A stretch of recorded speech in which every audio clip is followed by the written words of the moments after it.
Buen día, estimados. Mi nombre es Roger Alonso Luque Ayala, miembro de SOSEMUR. El día de hoy hablaremos sobre el SIDA dentro de lo que corresponde al módulo de infectología. Como primer punto, debemos conocer la definición de SIDA, que es el síndrome de inmunodeficiencia adquirida, y se resalta el hecho de que cuando se habla de síndrome nos referimos a la presencia de ¿qué cosa? De signos y síntomas. ¿El SIDA qué es? Es la etapa más grave de la infección de VIH, que es el virus de inmunodeficiencia humana. Es importante destacar qué cosa, que VIH no es lo mismo que SIDA. El VIH es el virus de inmunodeficiencia humana, un virus que ataca al sistema inmunológico y disminuye la capacidad del organismo para defenderse de enfermedades o infecciones a las que normalmente se las conoce como oportunistas, es decir, el VIH nos debilita. Solemos relacionarlos y confundirlos, pero es importante conocer a fondo lo que supone cada uno y las diferencias entre VIH y SIDA. Una persona puede tener VIH y no haber desarrollado SIDA. Ojo, tener el VIH supone haber estado expuesto al virus, es decir, el virus está en el organismo multiplicándose, debilitando el sistema inmunológico, pero no significa que haya desarrollado SIDA el paciente. Entonces, una persona puede tener el virus y ser portador asintomático durante mucho tiempo, ¿no? Por eso vamos a conocer más adelante características puntuales. El SIDA es el síndrome, como se menciona, de inmunodeficiencia adquirida y es la etapa de la infección por VIH caracterizada por la aparición de los síntomas de algunas enfermedades relacionadas con el deterioro del sistema inmunológico. El SIDA es la etapa más grave de la infección por VIH. Ya en este punto de la infección, el sistema inmune es incapaz de defender nuestro organismo de los ataques externos de enfermedades que pueden acabar con la vida del paciente, ¿no? Entonces, al día de hoy, ¿qué cosa es importante resaltar? Que una persona con VIH puede vivir una larga y plena vida con la medicación adecuada. Muy bien, cuando hablamos de la epidemiología, debemos considerar un punto importante. El avance y transcurso de la historia de esta enfermedad nos ha enseñado qué cosa, que ha habido una variación en la prevalencia e incidencia del SIDA. Esto causa que los tratamientos que hoy en día existen, ¿no? Nos puedan dar una mejor calidad de vida.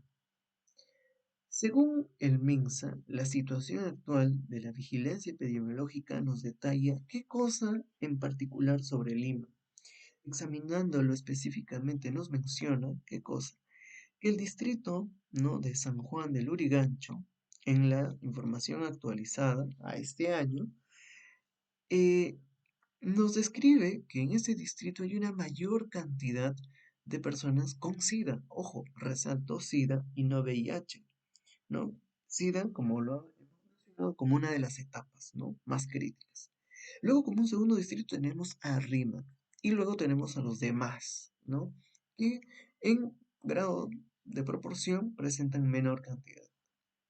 Pero ¿qué más nos dice? Nos dice que en el Perú hay 42.102 personas, ¿no?, que tienen SIDA.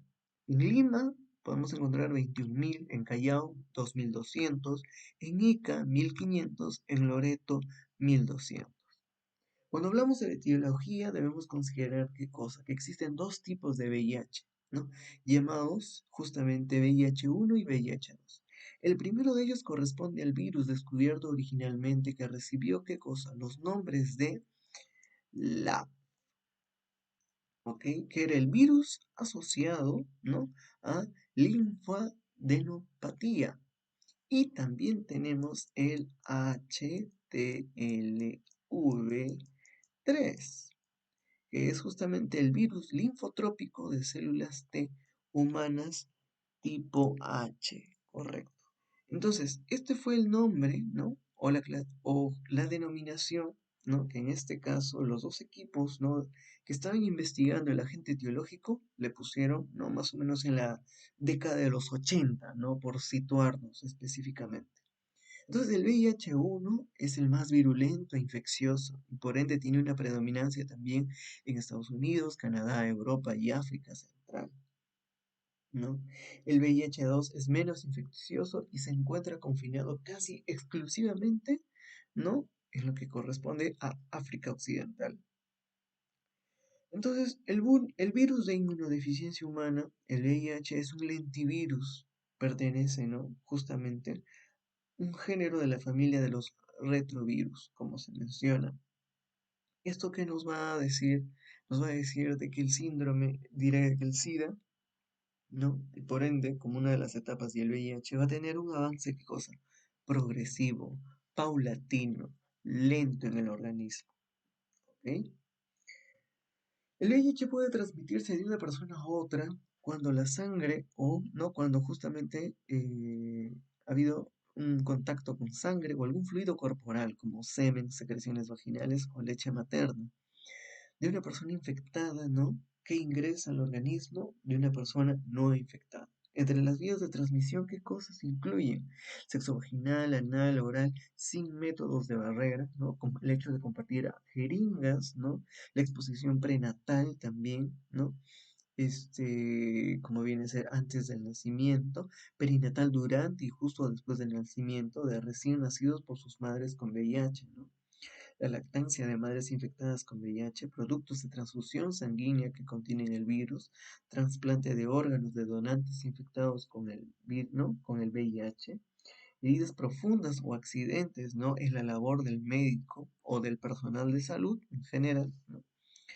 Entonces, es importante también acá resaltar que el virus no se transmite como a veces se cree por mosquitos, garrapatas, insectos, ¿no?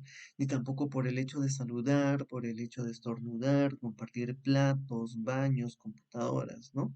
Entonces, es importante determinar, ¿no? La vía de transmisión. Hablando de la fisiopatología, el virus, ¿no? eh, Va a infectar las células del sistema inmunitario y las destruye o trastorna su funcionamiento, lo que acarrea el deterioro progresivo de dicho sistema y acaba produciendo ¿qué cosa? La deficiencia inmunitaria. Se habla de inmunodeficiencia cuando el sistema inmunitario ya no puede cumplir su función de combatir las infecciones y otras enfermedades. Las infecciones que acompañan a la inmunodeficiencia grave se denominan oportunistas, como mencionábamos, ¿no? Dentro de esto es importante señalar que en el país justamente una de estas enfermedades oportunistas viene a ser la tuberculosis. Entonces, los agentes patógenos van a ser causantes de aprovechar justamente esta debilidad del sistema inmunitario. En este sentido se entiende, ¿no? Que justamente una de las características principales es la profunda, ¿no? El compromiso, ¿no? De la inmunodeficiencia, ¿no? Secundaria, ¿no? En paralelo con una deficiencia ya establecida en el organismo. Justamente esta va a ser la acción de las enfermedades oportunistas. Al hablar en específico de la fisiopatología se debe tener en consideración, ¿no? La progresión de este virus como partícipe en su evolución. Justamente hay que señalar qué cosa que va a tener una relación determinante con las células CD4, que va a servir como, qué cosa, un receptor principal para el VIH. Esto a su vez justamente nos va a mostrar la presencia, ¿no? O de alguna manera, o sea, la presencia o la ausencia de células CD4 nos va a mostrar qué cosa, el avance del virus. Como podemos ver en este gráfico, antes de la infección, vemos que el organismo se encuentra sano. El punto de la infección, justamente una infección aguda o primaria, como veremos a continuación, va a ser justamente la que se va a desarrollar en un transcurso de 3 6 meses. Por eso es que se pide, después de la exposición, esperar, ¿no? Ese periodo de tiempo para ver justamente, ¿no? El grado, ¿no? O la infección aguda por VIH. Pero a partir de este momento, ¿no? Es entre una de las características principales, un lentivirus, ¿no? Entonces va a tener un desarrollo, ¿no? En paralelo, profundo, durante años, donde justamente la infección crónica por VIH en un paciente sin tratamiento va a hacer que la cantidad de células CD4 van a disminuir y el virus, ¿no? El VIH va a comenzar a aumentar. Y cuando esto toma el panorama más crítico, es que justamente las células CD4 van a ser mínimas y la presencia de VIH va a ser excesiva. Es importante acá considerar qué cosa, que la replicación del VIH es un proceso de múltiples etapas y cada una es crucial para el éxito de la replicación. En este gráfico podemos ver que también estas partes, ¿no?, de la replicación van a ser importantes también en la investigación por parte, ¿no?, de la búsqueda de una cura, ¿no? ¿Por qué? Porque en este mecanismo, justamente en estos pasos, en este proceso, se puede, ¿no?, mediante la investigación en algún momento encontrar un punto en el que se pueda controlar. Pero bueno, eh, ¿qué va a suceder? El primer paso es la infección de una célula hospedadora, susceptible, ¿no? Entonces, el linfocito TSD4, que es el principal, justamente, va a dar qué cosa, ¿no? La entrada del VIH dentro de esta célula requiere qué cosa, la presencia de receptores de superficie de membrana, receptores de CD4 y correceptores de quimiosina, ¿no? Como es el CCR5 y el CXCR4. Estos receptores, ¿qué cosa van a hacer? Van a interactuar con complejos proteínicos que se encuentran inmersos en la envoltura del virus, ¿correcto? Estos compuestos van a estar de alguna manera constituidos por glicoproteínas, ¿no? Una extracelular llamada GP120 y otra transmembrana llamada GP41. Cuando el VIH se acerca a su célula diana, ¿no?, el GP120 se une a los receptores de CD4. A este proceso se le va a denominar como acoplamiento, ¿no?, y fusión de la membrana. Ahora, se va a promover la unión de los correceptores. La unión a los correceptores da como resultado un cambio conformacional en GP120. Esto permite a GP41 desplegarse a insertar sus terminales hidrofóbicas en la membrana celular. Entonces, GP41, ¿qué va a hacer? Vuelve de alguna manera a plegarse sobre sí misma. Esto acerca el virus a la célula y facilita la fusión entre sus membranas. Entonces, la nucleocápside viral justamente entra en la célula hospedadora y se fragmenta, liberando dos hebras de ARN y tres enzimas esenciales para la replicación: la integrasa, la proteasa y la transcriptasa inversa. La transcriptasa inversa comienza con la transcripción reversa del ARN viral. Tiene dos dominios catalíticos: el sitio activo de las ARNHP, ¿no?, y el sitio activo de la polimerasa. Aquí una única hebra de ARN viral es transcrita a una doble hélice ARN-ADN. Las ARNH se separan al ARN. La polimerasa completa comienza la hebra, ¿no? Que comienza la hebra, va a quedarse con ADN para formar una doble hélice, como se puede observar, de ADN. Ahora, la integrada entra en acción, ¿no? Se corta los nucleótidos de cada extremo, tres par del ADN, creando dos extremos cohesivos. La integrasa entonces transfiere el ADN al núcleo de la célula y que va a facilitar su integración en el genoma de la célula hospedadora. El genoma de la célula hospedadora ahora contiene la información genética del VIH. La activación de la célula induce la transcripción de ADN provírico en ADN mensajero. El ARN mensajero viral va a migrar hacia el citoplasma, va a migrar justamente, ¿no? Todo el proceso que nos va a hacer a partir de la transcripción, el hecho de migrar al citoplasma. Entonces, acá que estamos viendo el hecho de la integración y el hecho mismo de la transcripción. Bien, ahora entonces, luego, ¿qué va a suceder, no? El genoma, una vez justo tenga la célula hospedadora, ¿no?, va a contener la información genética del VIH y va a activar a la célula, induciendo la transcripción de ADN provírico en ARN mensajero. Entonces, ¿esto qué va a hacer? Que se van a sintetizar los componentes de un nuevo virus. Algunos de ellos deben ser procesados por la proteasa viral. Y la proteasa viral, ¿qué va a hacer? Va a cortar justamente, ¿no?, eh, las proteínas, ¿no?, en este caso más largas, en proteínas core más cortas. Este proceso es crucial para crear un virus infeccioso. Más tarde, las dos hebras, ¿no? De ARN viral y las enzimas de replicación se agrupan y las proteínas core se unen entre ellas conformando ¿qué cosa? Una cápside. Una cápside que después justamente va a abandonar la célula adquiriendo una nueva envoltura hospedadora y proteínas virales definitivamente. El virus va a madurar y este está listo para que para infectar a otra célula. Entonces, cada VIH vamos a entender que se va a replicar miles de millones varias veces al día, destruyendo las células inmunitarias hospedadoras y causando finalmente la progresión de la enfermedad, ¿no? Lo que se veía en este gráfico. Van a comenzar a reducirse las hospedadoras principales, que son las CD4, y van a comenzar a replicarse y aumentar, ¿no? Entonces el recuento va a ser cada vez mayor. Pero bueno, entrando al cuadro clínico que debemos entender brevemente, pues una infección primaria, que es justamente que la mayoría de pacientes pueden desarrollar lo que es una fase virémica, que se asocia a un síndrome retroviral no agudo. En esta etapa es importante porque se va a diseminar justamente el virus por todo el tejido linfático y los otros órganos del cuerpo. Pero ¿qué más? El establecimiento de la infección crónica y persistente, ¿no? El virus, el sistema inmunológico va a tratar de reprimir el virus, pero se va a encontrar con la situación de que no lo va a poder hacer.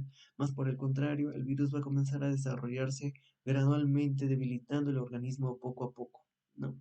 Entonces acá justamente los linfocitos CD4 van a comenzar a disminuir progresivamente. Pero luego tenemos el avance de la enfermedad por VIH. Acá es un apartado importante, ¿por qué? Porque el avance nos va a hacer mención de que el panorama del paciente es crítico, porque el nivel de los linfocitos CD4 han disminuido en una cantidad alarmante, alrededor de 200 microlitros. Es el momento crítico justamente donde atacan las enfermedades oportunistas y donde apropiadamente nosotros podemos decir que esta etapa se denomina como SIDA, ¿no? Entonces, ¿qué se requiere? Poder aumentar la cantidad de linfocitos CD4 y poder controlar, ¿no? A una carga viral de menos de 50 copias de ARN por mililitros, ¿no? Que corresponden, ¿no? Al virus. Luego tenemos justamente anomalías inmunitarias de la enfermedad por VIH. En este caso vamos a encontrar las diferencias, ¿no? Inmunitarias, ¿no? Que se va a poder observar en cada paciente en el desarrollo propio de la enfermedad como tal. Y la respuesta inmunitaria a la infección por VIH, el organismo definitivamente en su capacidad va a comenzar a tratar de controlar, a reprimir de alguna manera, pero se va a ver imposibilitado de hacerlo, no lo va a poder hacer por sí solo. Entonces es ahí que se requiere justamente la intervención terapéutica para ver cuál es el mejor abordaje para el desarrollo de que esta persona vaya a tener una mejor calidad de vida, ¿no? Bien, entrando al diagnóstico, pues tenemos que diferenciar qué cosa, que en la detección del VIH-1, VIH-2, ¿no? Por el medio de enzimo inmunoanálisis, van a poder contemplarse distintos escenarios, pero en los cuales vamos a tener que, al no mostrar una respuesta positiva, ¿no? Se debe hacer una repetición. Y en caso sea negativa, se debe repetir de 3 a 6 meses de acuerdo a lo que se indique en la clínica, porque el paciente evidentemente nos va a decir si está expuesto o no, ¿no? Y esas consideraciones particulares de cada uno nos va a hacer la recomendación mm, de poder brindarle, ¿sabes qué? Hay que repetir el examen de acá a 3 o 6 meses, ¿no? Y pues para confirmar definitivamente cada uno de estos escenarios tenemos que considerar no la prueba de Western Blot, que se debe ser específicamente a VIH-1, ¿no? Como se decía, es el más común, el que mayormente se puede encontrar. Pero si este sale negativo, es importante hacer el diagnóstico, descartar por VIH-2, ¿no? Mediante el mismo examen de enzimo inmunoanálisis. Estos definitivamente cuando dan un resultado dudoso es recomendable recomendar una repetición de 3 a 4 semanas. Y si ambos dan, bueno, en caso de positivo, ¿no? Al VIH-1 se estaría hablando, ¿no? De un diagnóstico certero. Y en caso sea negativo, ¿no? Y se proceda a desarrollar justamente la evaluación por VIH-2 mediante las pruebas de Western Blot, estaríamos hablando de un diagnóstico, ¿no? Por la infección, pero por VIH-2, ¿no? Entonces, este más o menos es la cadena. Y esto que nos lleva a traer a que justamente dentro de la investigación que se puede encontrar es que se hace un poco hincapié al hecho de que el diagnóstico oportuno nos ayuda a un mejor pronóstico del paciente a futuro. En esta investigación justamente se hizo la evolución, ¿no? A los 6 meses de un diagnóstico, de alguna manera, que pudo haber sido tardío como no. En esta proporción se incluyeron, ¿no?, 248 casos, en los cuales, ¿qué cosa? Se encontró que se asoció en este estudio que la edad avanzada y el sexo masculino fueron relacionados, ¿no?, con este diagnóstico tardío. Como de alguna manera que se pudo encontrar que los pacientes tuvieron de alguna manera fiebre en un 31.7% y síntomas respiratorios en un 20.3%, ¿no? Que fueron justamente, como dicen, los más frecuentes en su presentación. Mientras, ¿no?, también justamente la neumonía fue la enfermedad con más incidencia en el momento del diagnóstico. Pero ¿qué nos menciona todo esto? Nos menciona algo importante, ¿no? Que aquellos pacientes, ¿no?, con un diagnóstico tardío mostraron que causa una supervivencia significativamente menor a los 6 meses, ¿no?, en comparación a los que tenían un diagnóstico precoz. Y acá nos menciona que causa un punto importante la carga viral y los niveles de linfocitos TCD4, que son los principales para el diagnóstico, no son los parámetros de laboratorio que se deben entender. Entonces, esto es el valor predictivo, ¿no?, que de alguna manera nos puede decir si el paciente está desarrollando justamente la etapa crítica que viene a ser el SIDA, ¿no? O justamente cuál es el método que debemos aplicar, ¿no? Quizás la prescripción, ¿no?, de un tratamiento para que pueda llevar un control de la carga vírica y aumentar los niveles de los linfocitos TCD4. Entonces, según la pregunta de ENAP, ¿no?, podemos evidenciar de que justamente es esa relación, este apartado. ¿Por qué? Porque dice, la mayoría de las infecciones oportunistas, cuando hablamos de esto, estamos hablando que es una de sus últimas, de las etapas, diré, más críticas, y en estas encontramos definitivamente el SIDA, ¿no? Dice, la mayoría de infecciones oportunistas en pacientes con VIH, ¿qué cosa? Se producen en una cuenta de CD4, y qué recuento justamente va a ser el inicial, ¿no? Entonces, cuando se habla de 50 o de 100, ya es un recuento bastante crítico, ¿no? Donde la persona, pues evidentemente, tiene un pronóstico que no va a ser favorable para él. Pero cuando hablamos de un recuento de 400 o 300, estamos hablando que está justamente en ese descenso, ¿no? En ese descenso que hablábamos por ser justamente un retrovirus, un lentivirus, ¿no? Entonces, lo que inicialmente vamos a encontrar que es el número de alarma, ¿no?, o el recuento va a ser el de 200, ¿no? Ese va a ser el porcentaje que a nosotros nos debe interesar para poder entonces entender que se está hablando de SIDA y que definitivamente el paciente puede padecer de enfermedades oportunistas. Entonces, luego les presento pues la bibliografía que fue consultada en la mayoría, ¿no?, en su mayor proporción, esperando de que pues ustedes hayan podido entender un poquito más acerca de este tema, conocer algunas cosas que antes se obviaba o que no se tenían tan al claro, ¿no? Gracias por su atención y hasta una nueva ocasión.